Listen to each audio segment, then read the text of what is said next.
замандыкы коңур. 3 ғасыр жойылып кеткен, ата-бабанын тілін сағынып, далада жүргенде құлағында жаңғырып, ата-бабанын тілін үйренем деп қанша әрекет жасаған. 3 ғасыр жойылып кеткен. Қазақстанның ішінде туып өскен, қазақтың арасында жүрген, мәңгүр болып кеткен қазақтарға мен таңғаламын. Себебі олар қалай? Мен Қазақстанға бардым, 5 айда судай сөйлеп кеттім. Судай.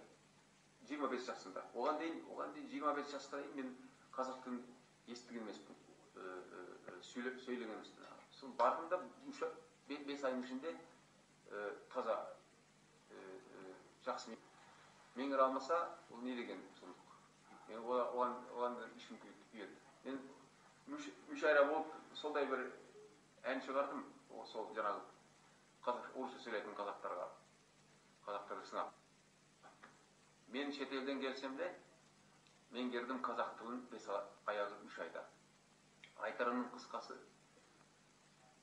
өз тіліңді білмесең, орысшадан не пайда? Намыс жоқ па жастарың, жоғалтың ба ол қайда? Бәрекелді, рахмет сізге.